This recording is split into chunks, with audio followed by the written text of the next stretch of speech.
안녕하세요. 밤야 세계자주의 눈으로 세계정세를 재미나게 해설해드리는 박동지의 세계의 눈 13화입니다. 네, 오랜만에 인사를 드리게 되는 것 같은데 우리 박동지님이 고된 노동으로 혹사당한 끝에 잔병치레를 하다가 방송을 오랜만에 재개하게 되었습니다. 기다렸을 텐데 죄송하다는 말씀을 드리고 몸은 많이 나으셨습니까? 나아가고 있는 단계죠. 지금도 병이 낫지도 않았는데 다시금 이제 혹사당하고 계신데 그러면은 세계에는 13화를 시작해보도록 하겠습니다. 예. 물소이 오징어 육고기. 알류산 열도는? 네, 알류산 열도라는 곳을 찍으셨어요. 러시아와 미국의 사이에 그쵸. 이제 있는 섬들이라고 할 수 있고 북극해랑 완전 가까운 거 아니죠? 북극 쪽이에요. 맞아요. 여기는 뭡니까? 열도죠. 열도. 섬 추워요. 그래서 추울 것 같아요. 추울 것 춥기도 같고. 하거니와 네. 유라시아 대륙과 아메리카 대륙의 접경 지역이죠. 일단 또 날짜 변경선이 또 걸쳐있는 지역이기도 하고요. 원래 러시아 땅이었습니다. 현재는 미국이 차지하고 있지만. 알래스카. 예. 원래 러시아 땅인데 미국이 샀던가? 산 거죠. 그때 같이 산 거예요? 예. 당시 러시아가 실시하던 정책이 있었어요. 표트르 대제라고 해가지고 원래 러시아가 몽골 땅에서 출발을 어떤 몽골의 제후국이라고 해야 되나? 약간 그런 것처럼 출발을 했거든요. 네. 저희가 고려 건국될 그 시기에 서쪽에는 서유럽들이 버티고 있었어요. 한창 영국이나 프랑스는 한창 발전했었는데 상대적으로 러시아는 후진국에 속해 있었단 말이에요. 날씨도 춥고 척박하고 왕조의 출발도 늦었고 하다 보니까 네. 후진국의 입장에 있었는데 이 14세기 15세기 좀 넘어가면서 이 표트르 대제라고 하는 그 황제가 짜르가 나오면서 동방 정책이라는 걸 펴게 됩니다. 그래서 동쪽으로 막 뻗어 나가는 거예요. 근데 날씨도 춥고 러시아의 입장에서 보자면 약간 원시 부족, 유라시아 대륙을 넘어서 아메리카에 있는 알래스카 땅에도 많이 살고 있었단 말이에요. 살고 있었는데 상대적으로 손쉽게 그 영토를 정복을 할 수가 있었죠. 알류산 열도는 그 과정에서 차지한 어떤 부산물이라고 볼 수 있는 거고, 근데 알래스카가 현재 미국의 땅이 된 계기는. 근데 판 건가? 판 거죠. 미국이 팔라고 한 거죠. 근데 왜 영토가 사실 일반적으로 봤을 때 아무리 가치 없어 보여도 사실 팔다는 게 사실 알래스카 지역도 좁은 건 아니잖아요. 굉장히 넓은 땅이에요. 프랑스보다도 더 넓어요, 저 땅. 돈을 굉장히 많이 줬나? 왜 영토를 이제 국가 안보적인 군사적인 차원에서는 왜 러시아 팔았어요? 소련이 팔았나? 러시아가 팔았나? 러시아가 팔았죠. 제정 러시아. 제국주의 시절에 러시아가 팔았고 러시아 입장에서는 관리하기가 너무 힘들었다는 측면이 좀 있었습니다. 기후도 빡세고 인구도 별로 없는 척박한 지역에 시베리아 땅만 해도 관할하기가 너무 벅찬 거죠. 예를 들어서 블라디보스토크라고 있잖아요, 여기 연해주에. 네. 거기가 동방의 거점으로, 블라디보스토크 자체가 동방을 정복하라는 뜻이에요. 그래서 그 거점에 세운 도시인데 그 도시에서도 알류산 열도나 알래스카까지 뻗어나가기엔 너무 멀어요. 여기까지 방어하기도 벅차요. 그럴 바에야 그냥 골치 아픈 땅일 바에야 미국에 팔고 어느 정도 이득을 보는 게 좀 낫다. 너무 빡세가지고. 예, 한편 또 미국에서는 어쨌든 유럽이나 다른 국가들이 아메리카에 발을 들여놓는 건 용납할 수가 없다는 사고방식을 가지고 있었거든요. 프랑스가 가지고 있던 그 루이지애나라는 땅도 사들이고 플로리다도 사들이고 멕시코한테서 땅도 뺏고 영국한테서 또 땅을 또 얻어내고 캐나다도 정복을 원래 하려고 했어요. 근데 캐나다로 가다가 캐나다를 차지하고 있던 영국군한테 패해가지고 캐나다까지는 접수를 못했어요, 미국이. 못한 거구나. 못한 거고. 네. 근데 알래스카는 러시아가 이런저런 조건이 있다 보니까 거래 대상이 된 거예요. 그러면 이제는 박동지님이 설명해 주시는 시간인데 예. 2주 동안 다음 소재를 많이 고민했을 것 같은데 예.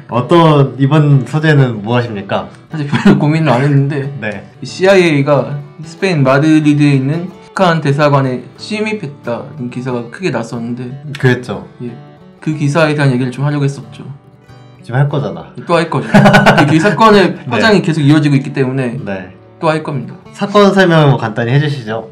북미 정상회담이 2월 27일부터 8일까지 있지 않았습니까? 네. 그 5일 전에 2월 22일에 차를 탄 어떤 일행이 스페인 마드리드에 있는 북한 대사관으로 갑니다. 거기 있는 북한 대사관 직원들로 막 구타하고 컴퓨터와 휴대폰을 강탈하고 도망친 사건입니다.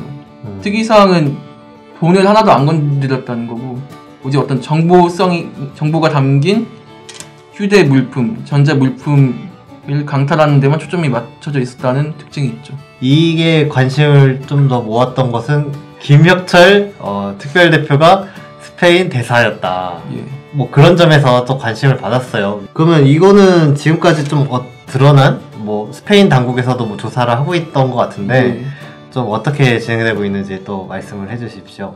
일단 주장이 엇갈리고 있어요. 일단 스페인 수사 당국에서 발표한 바에 따르면 한 10여 명이 침입을 했다고 해요. 미국, 한국, 멕시코 등 그 다국적자 10여 명으로 구성되어 있고 그리고 그 중에서 최소 2명이 미국의 중앙정보기관인 CIA와 어떤 밀접한 관련이 있을 것이다 라는 결론을 내렸습니다. 스페인의 고등법원에서 이런 판단을 내렸어요. 법원에서? 법원이 좀 특이하긴 한데 저희하고 좀 체계가 다른 것 같아요. 그럼 견해가 엇갈린다고도 했는데 그건 또 하나 다른 견해도 있는 건가요? 미 국무부에서는 미국이 관여한 게 전혀 없다는 식으로 발뺌을 하고 있죠. 반북 단체가 자기 어떤 미국과의 연관 없이 스스로 했다고 스스로 벌인 일이라고 주장을 하고 있습니다. 자유조선이라는 단체라고 해요. 네.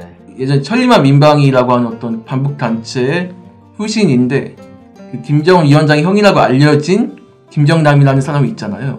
그 김정남이라는 사람의 아들로 알려진 김한솔이라는 사람이 있어요. 근데 그 김한솔이라는 사람을 내세워가지고 자유조선 임시정부라는 걸 세워가지고 현재 북 정권을 전복시키고 그 자유조선을 북에 세우겠다고 주장을 하는 단체입니다. 하여튼 이들의 주장은 미국과 부분은 관련이 없다는 거고 다만 우리가 이 대사관에서 빼돌린 정보를 FBI에 넘기면 어느 정도 FBI를 호응해 주기로 했다는 정도까지 밝혔습니다. 기가 스스로 주장한 거죠. 자유조선이라는 그 반복 스스로 주장을 한 겁니다. 어쨌든 주장이 두 가지의 주장이 있는데 개인적으로 봤을 때는 스페인 법원이 맞지 않을까? 저도 맞다고 생각을 하고요. 그 맞다는 정황이 또 드러나는 게 있어요. 뭡니까? 한국에서 보면 김앤장이라는 거대 로펌이 있지 않습니까? 네. 수입료도 무지막지하다고 하잖아요. 네. 그런 것처럼 미국에도 거대 로펌이 있어요. 근데 이 자유조선 임시정부라고 하는 조직이 수입료 무지막지한 이 거대 로펌의 변호를 지금 받고 있습니다. 그 로펌의 대변인이 나서가지고 이 자유조선은 임시정부를 세우려고 한다. 대신 입장까지 내줬단 말이에요. 이런 점들을 종합해 볼 때 미국의 관여 없이 가능한 일이었나 라고 하는 의문이 당연히 붙을 수밖에 없는 거죠. 그렇죠. 사실 이 말을 종합해서 하나로 엮어서 생각해보자면 이렇게 사실 저는 들리거든요.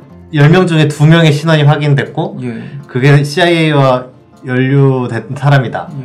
근데 자유조선 주장은 자기가 했다니까 자유조선과 연루된 사람이자 CIA에 이런 연루된 사람. 그러면 자유조선이 CIA와 연루돼 있고 그럼 CIA가 자유조선과 연루가 돼 있으면 다 똑같은 말이 되지 않나 이런 생각이 좀 드네요. 기본 말씀해준 것처럼 그 변호사 대형 로펌 미국에 얼마나 비싸겠어. 그 돈은 또 어디서 나왔겠냐. 반북단체들이 돈이 뭐 어디서 나오겠어. 미국에서 나오겠지. 이런 게 가능한 기관이 CIA밖에 없고요. 우리 한국의 국정원도 막대한 금액 사용하면서 출처 안 밝히잖아요. CIA도 그런 식이란 말이죠. 그런 식으로 돈을 이렇게 휙 꺼냈을 가능성도 굉장히 커 보이는 거죠.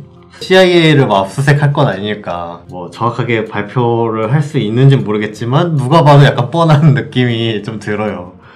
근데 저희가 한국 언론에서 보도가 되고 있는 건 어쨌든 이 자유조선이라고 하는 용감한 단체가 앞장을 서서 여기에 나섰다는 식으로 제대로 보도가 안 되고 약간 미국의 입장만 받아들여가지고 왜곡 보도가 되고 있어가지고 저희가 이 점을 한번 짚어보려고 하는 거죠. 이 점을 짚어본다고 했는데 이야기해 주실 게 있으면 해주시면 될 것 같습니다. 이와 관련해서 점점 더 약간 구체적인 정황이 드러나고 있고요.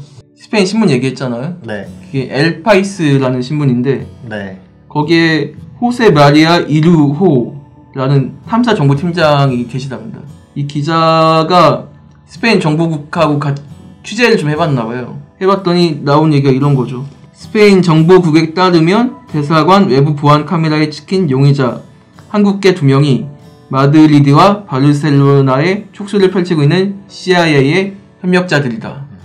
이 마드리드하고 바르셀로나는 각각 스페인의 제1의 제2의 도시거든요. 네. 그러니까 스페인 축구로도 맞아요.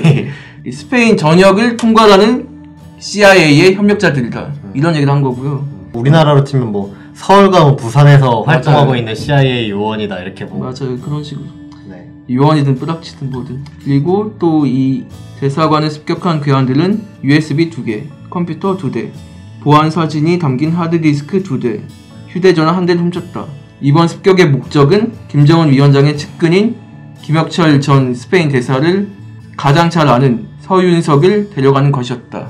2차 북미 정상회담에서 위대한 고지를 점하기 위해 CIA를 동원해가지고 테러 행위를 벌였다는 결론이 나오는 거죠. 이걸 좀 보면. 근데 이 스페인 당국에서 용의자를 잡았나? 다 도망갔고 범죄인 인도 청구를 요청할 예정이라고 해요. 미국에. 근데 이 목적이 서윤석이라는 사람을 데려가는 것이었다고 했는데 이거를 용의자를 잡질 않았는데 어떻게 알지? 북대사관 직원들이 그렇게 그렇게 증언했을 수도 있죠. 그럴 수 있죠. 예, 그럴 가능성이 크네요. 이상하지 않아요? 이렇게 뭐 하드디스크 막 이런 건 이해가 돼. 뭐 서윤석이라는 사람을 데려가면 얻는 성과라고는 김영철 전 대사에 대해서 잘 아는 거인데 이게 아직 확실히 알 수가 없는 거고요. 네. 다만 CIA나 정부 당국의 특징이라는 게 있어요. 뭡니까? 어떤 중요한 정보를 가진 인물하고 몇 달 걸쳐서 있는 약간 그 지인을 단계를 거쳐가지고 구슬려서 포섭을 해나가는 과정이 있거든요. 특유의. 그런 거 어쩌면 그런 걸 수도 있다는 생각이 들거든요. 저는. 어쨌든 선을 좀 넓히 김혁철 전 대사 중심으로 좀 넓혀보려고 2차 북미 정상회담을 앞두고 북한의 어떤 정보를 빼내고 김혁철이라는 특별 대표에 대해서 뭐 잘 알거나 아니면 선을 뻗치기 위해서 습격한 것으로 보인다는 게 CIA가 뭐 그랬다는 거 요약이 되는 것 같아요. 지금까지 알려진 바로는. 스페인에서는 그렇게 주장을 하고 있죠. 이게 사실이라면 대사관은 외교적으로 좀 보호? 독립된 어쨌든 장소? 그 영역 자체가 그 나라의 영역이에요. 그쵸. 그럼 거기 사실 북한에 대해서 약간 공격한 거라고 봐야 되는 거잖아. 그래서 미국 입장에서는 자유조선을 어떻게든 자유조선이 한 걸로 돼야지 CIA가 개입했다고 돼버리면은 미국이 공식적으로 작전을 펴서 북한 영토를 공격한 게 돼버리기 때문에 뭐 당연히 그렇게 오리발을 낼 수밖에 없겠다 뭐 이렇게 생각은 듭니다. 굉장히 추한 거죠. 미국의 입장에서는 치부가 적나라하게 드러난 건데 애초에 CIA는 약간 비밀 공작? 그런 식으로 유명한 단체인데 왜 저렇게 허술하게 티가 팍팍 나게 하냐. 맞아. 급박하게 좀 준비했다 이런 느낌도 좀 받는 것 같아요. 이 보도를 나온 걸 또 종합을 해보면 여기 에이드리언 홍창이라고 하는 예전부터 미국 영토 내에서 어떤 반북성 활동, 용병 활동도 하고 그런 에이드리언 홍창이라는 사람이 있는데 그런 사람만 봐도 뭐가 이상한 게 어릴 적에 멕시코에서 10년을 넘게 살았다는 거예요. 근데 나중에 미국으로 건너와서 또 생활했다는 거죠. 근데 국적은 또 계속 멕시코 국적이야. 멕시코는 스페인 식민지였다는 시절이 있으니까 스페인어도 잘하고 미국 영어도 잘하고. 그래서 제 생각에는 어떤 CIA의 어떤 직접 요원이라기보다는 CIA의 어떤 끈앞을 CIA가 은밀하게 키워온 어떤 작전 세력일 가능성도 배제할 수 없겠다.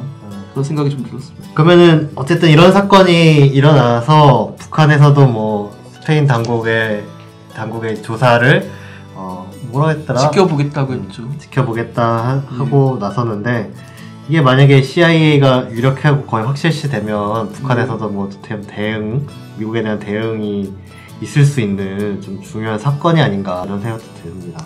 그래서 저희가 지금까지 CIA가 관련되어 있는 것처럼 보이는 사건을 계속 들여다봤는데 그렇다면 대체 CIA는 대체 뭐하는 조직이길래 대체 이런 것들을 하냐 이를 좀 알아볼 필요가 좀 있을 것 같아요. 일단 CIA는 한국어로 치면 국정원 같은 미국의 이제 정보기관인 거죠. 국정원 같은 정보기관이긴 한데 국정원하고도 체계가 달라요. 한국은 국정원이 정점이 있지 않습니까? 정보기관에. 그쵸? 하나죠. 근데 미국에는 CIA 말고도 다양한 정보 관련 기관들이 있어요. 16개나 있어요. 16개? 예. 되게 많네. FBI도 포함이 되는 거고요. 뭐 국가안전보장국이니 CIA니 FBI니 국방정보국이니 해가지고 여기 6개 정보기관이 있는데 이걸 통과하는 조직이 또 있습니다. 위에 미국 국가정보국 DNI라고 한 조직이 있고 또 이 밑에 산하 단체예요.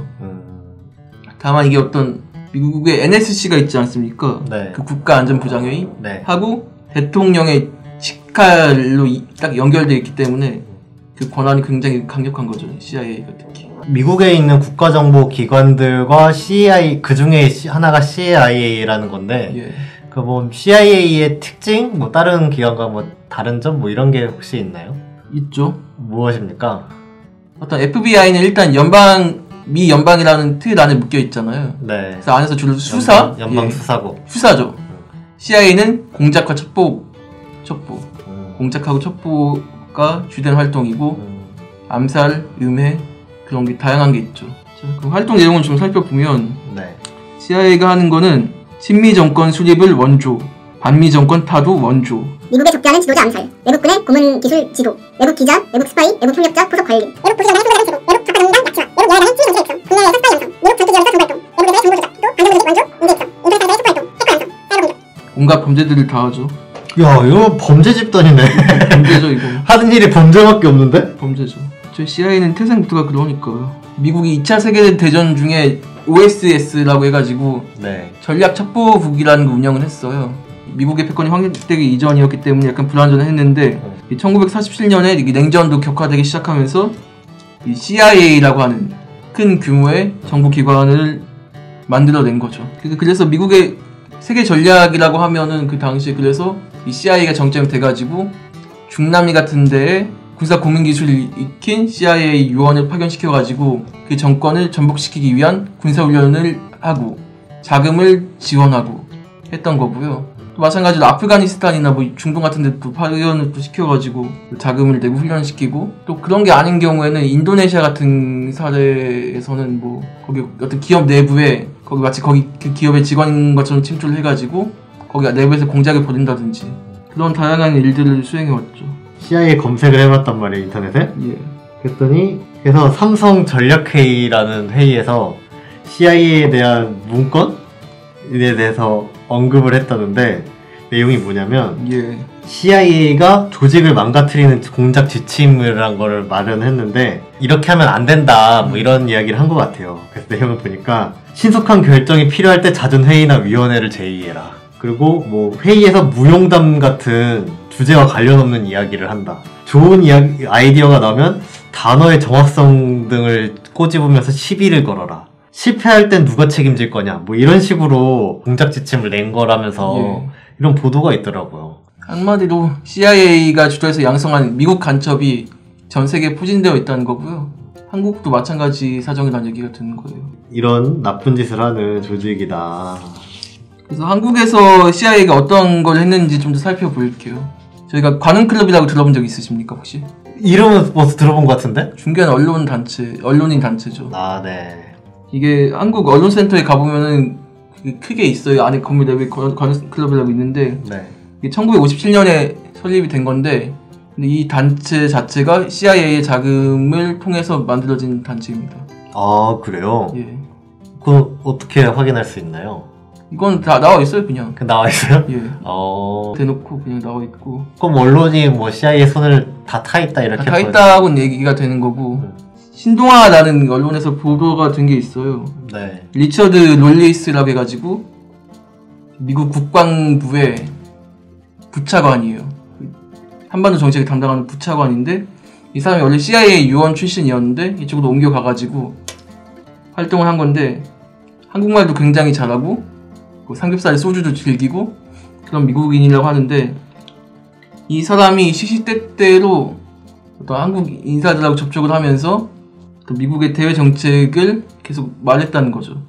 예를 들어서 조선일보와의 인터뷰를 통해 가지고 현재 노무현 정부가 하고 있는 정책은 잘못됐다는 식으로 여론을 뒤집어 버린다든가 그런 이런저런 활동을 했다는 거고 어떤 우리 내부에 암약하고 있는 외교관들 중에서도 미국 간첩 같은 사람들이 있는데 그들하고도 은밀하게 접촉해가지고 어떤 관련된 어떤 업무를 하다라는 그런 움직임도 있었다고 하고 또 사회 전방위적인 어떤 CIA와 관련된 공작이 행해졌다는 거고요.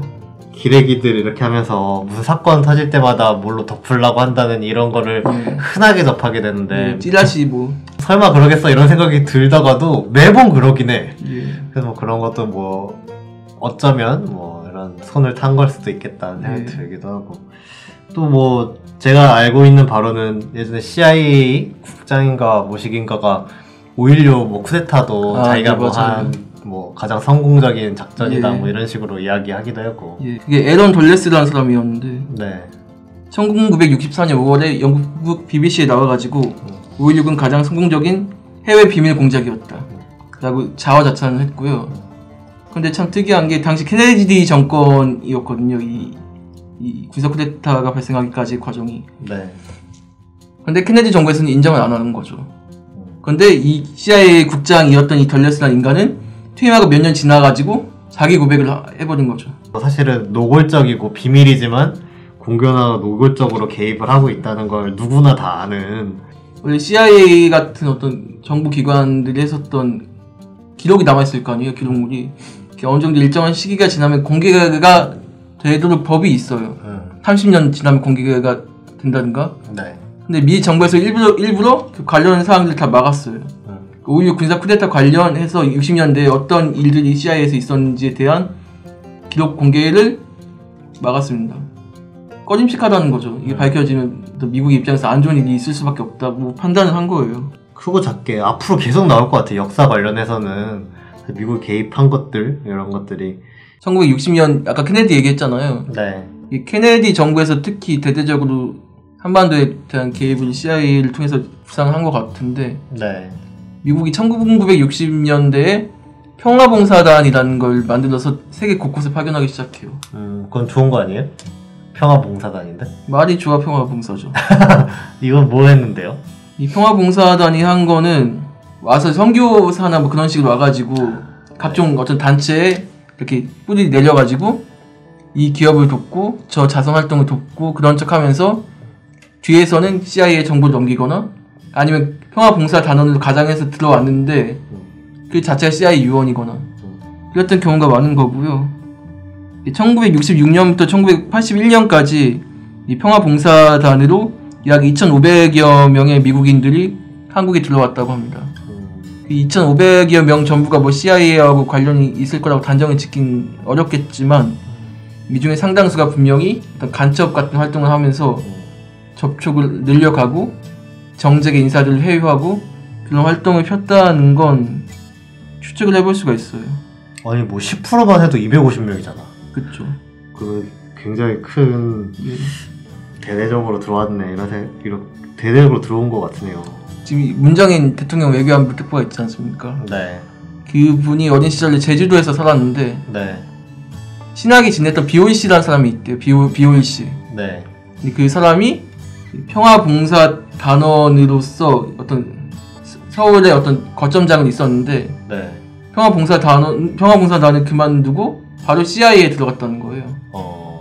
그러니까 제가 드리고 싶은 말은 어느 곳이든 간에 CIA하고 연관되어 있는 흔적을 찾을 수 있다는 거예요.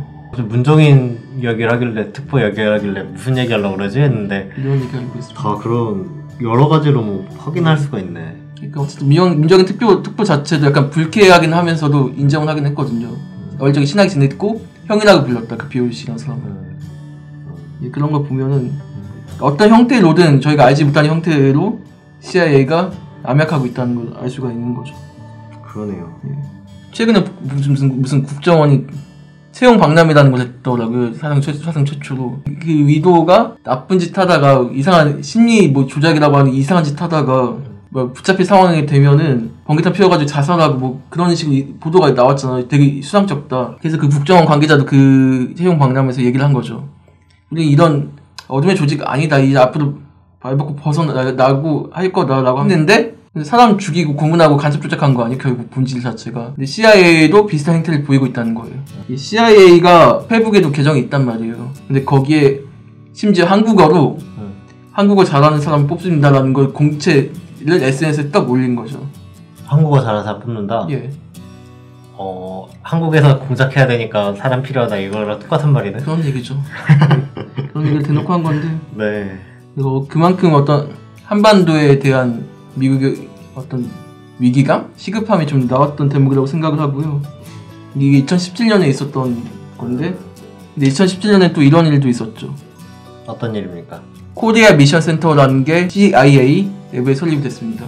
코리아 미션 센터? 예, 코리아 미션 센터. 그건 뭐 기독교 활동인가 보다?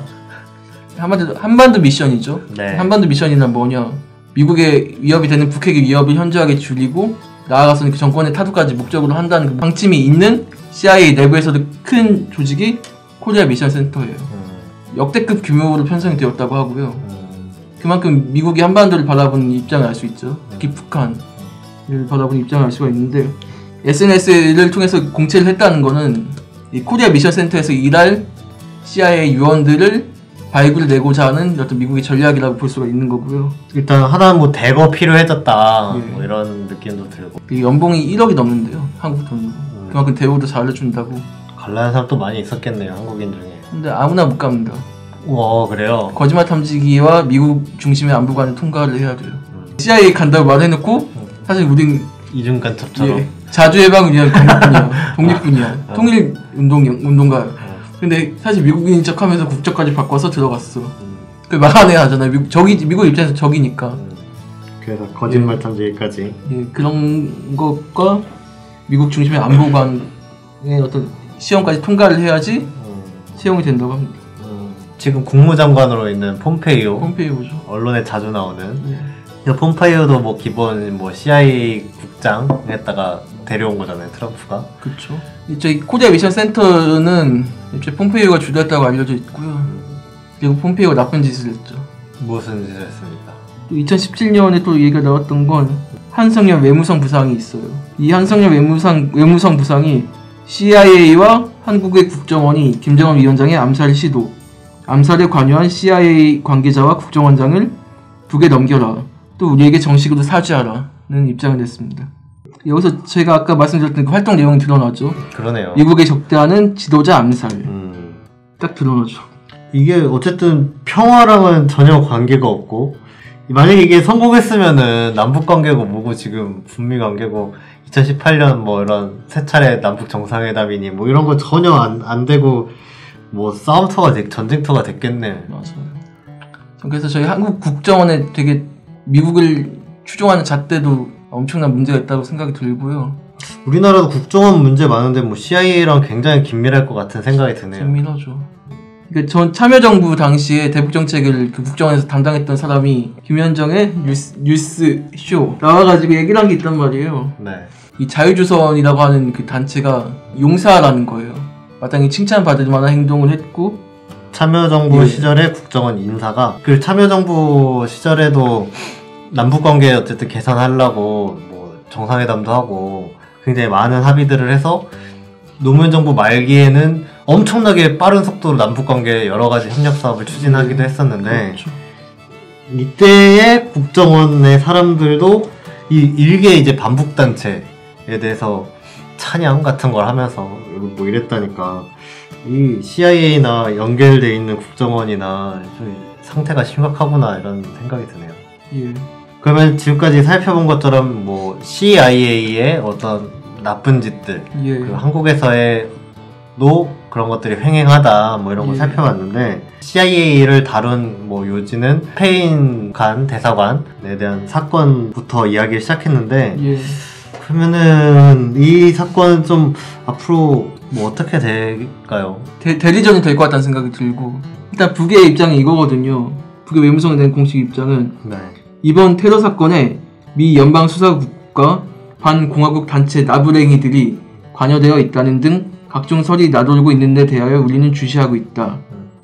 그래서 스페인 해당 당국의 사건 수사를 끝까지 지켜볼 것이고, 그 공정하게 처리된 그 결과를 인내성 있게 기다릴 것이라고 밝혔습니다. 이 스페인 수사 당국의 수사 진행 과정과 그 결과에 따라서 이 판이 좌우될 것 같고요. 스페인에서 미국에 계속 항의를 하고 있는 입장이거든요. 아, 우리는 이 CIA가 한 거 확인했는데 너희들은 아니라고 하냐라고 이런 입장이기 때문에 또 스페인과 미국과의 어떤 싸움 같은 게 약간 국제전 좀 번지면서 또 북의 어떤 입장이 또 두드러지는 그런 상황으로 갈 것 같은데, 이게 증거가 어느 정도 확실하게 나왔으니까 CIA 얘기를 처음부터 초장이 딱 박은 거 아니겠습니까? 근거도 없이 괜히 사이 나빠지게 그럴 이유가 없잖아요. 아무리 생각해도. 뭐 스페인이 굳이 미국이랑 등 돌릴 일 없으니까. 예, 그런 이유 자체가 없으니까. 그래서 이 수사가 어떤 식으로 진행이 될지 앞으로 두고 봐야 될 것 같고요. 어쨌든 스페인에서는 강한 의혹을 내비치고 있는 거고 범죄 인도 청구해라. 우리가 직접 수사하겠다고 하고 있는 거고. 근데 미국은 또 반대하고 있는 거라서 이 과정에서의 어떤 미국의 추잡함, 방해 공작이 또 어떻게 드러나느냐에 따라서 여론이 뒤집어질 가능성도 있겠다고 생각이 들고 또 한편은 정세현 전 통일부 장관이 이런 얘기도 하더라고요. 이건 북의 유리한 국면이다. 그쵸? 그럴 수밖에 없죠. 이제 도덕성 자체 협상을 앞두고 CIA 동원해서 이런 걸 벌였으면 미국의 위신이 엄청나게 깎이는 건데 미국이 불리하고 북에 유리할 수밖에 없는 판이 지금 찾아졌다 이런 얘기를 한 거고요.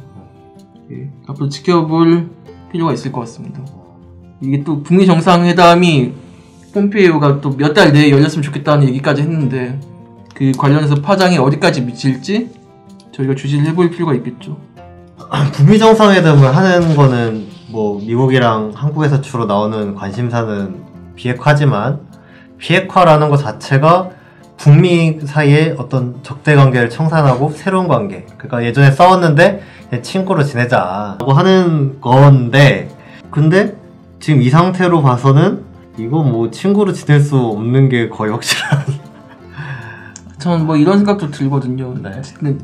국정원 내부에서도 여러 라인이라고 하죠. 여러 노선이 있는데 강경파, 온경파 그렇게. 그런 것처럼 CIA 내부에서 여러 가지 노선이 있고 그 중에서 특히 반복적인 라인에서 이런 짓들을 책동한 거 아니냐라는 생각도 들고, 어쨌든 트럼프 대통령하고는 직접적인 관련은 없을 것 같다는 생각도 들기도 하고 하면서 그런 관점에서 보면 그렇게 해석할 수도 있겠네요. 미국의 내부에서 단일하게 북한과의 관계를 어떻게 해야 될 거냐라고 정리가 안 됐다라고 보면, 대화파가 있고 만약에 싸우자는 파가 있으면은 북미 정상회담을 앞두고 망치기 위해서 뭐 의도된 뭐 사건일 수도 있겠다고도 생각할 수 있겠네요. 어쨌든 지금 현재 CIA는 폼페이오가 어느 정도 기틀을 다 잡은 거기 때문에 이번에 협상을 깬 게 폼페이오라는 게 드러났잖아요. 그런 것처럼 폼페이오가 CIA를 쥐고 뭐 어떻게 했을 가능성도 배제할 수 없다고 저는 생각이 드네요.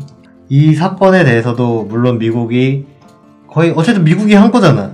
자유조선이 해가지고 FBI한테 정보를 넘겼든 CIA 요원이 들어갔든 어쨌든 사실 미국이 연루가 돼 있고 미국한테 책임이 사실 있어. 근데 자유조선이라는 사람들이 습격해가지고 자료를 막 갖고 왔어. FBI 통해서 넘겨줬어. 그럼 미국은 그 자료 갖고 있는 거잖아. 그럼 미국은 그 북한이랑 잘 지내려면 사실은 자유조선이라는 데가 이런 거 해왔다. 그래서 우리가 자유조선 잡았다. 범죄자다. 자유조선이 했으면은 어쨌든 자유조선 범죄자라는, 미국은 그거에 대해서 협조할 의무가 있다. 이렇게 진상을 보더라도 CIA가 했으면 더 할 말이 없고, 미국이 사실은 북한과 대화를 진정성 있게 하려면은 이 사건에 대해서 어떤 방향이 진상이 무엇이 됐든 간에 털고 가야 되는 게 맞다고 생각이 들어요. CIA가 한국에서도 이렇게 작전, 뭔가 공작들을 활발히 펼치고 있는데 있을 것 같은데, 우리 문재인 정부도 저 있으면 한미 정상회담을 하는데 미국과 이제 계속 매달리면서 해나가는 이런 정황들을 봤을 때 언제 북한이랑 관계 개선, 남북 관계 개선할 수 있겠나. 남북이 자주적으로 해야 된다는 생각이 들게 됩니다. 예. 우리 박동진님도. 저는 제가 가장 강하게 생각이 드는 거는 우리 내부의 CIA, 우리 내부의 미국 간첩을 경계하고 속아내고 박멸해야 된다는 생각이 들고요. 저번에 3월 20일에 미국의 정보기관을 총괄하는 코츠 국가정보국 국장이 뜬금없이 청와대를 찾아가지고 문재인 대통령하고 비공개 독대를 했단 말이에요. 어떤 내용이 오간지 확실하게 밝혀지지 않았습니다. 근데 제가 아까 룰리스 부착한 얘기도 했잖아요. 네. 이 인간이 한 주요 얘기는, 우리 미국의 입장 안 따르면 너희 국물도 없을 줄 알아. 문재인 대통령한테 그런 말을 비공개로 전달했을 가능성도 배제할 수가 없다는 거죠. 그런 입장을 전해받았을 때 우리 정부는 어떤 입장을 취해야 되냐? 답은 하나뿐이지 않냐? 자주.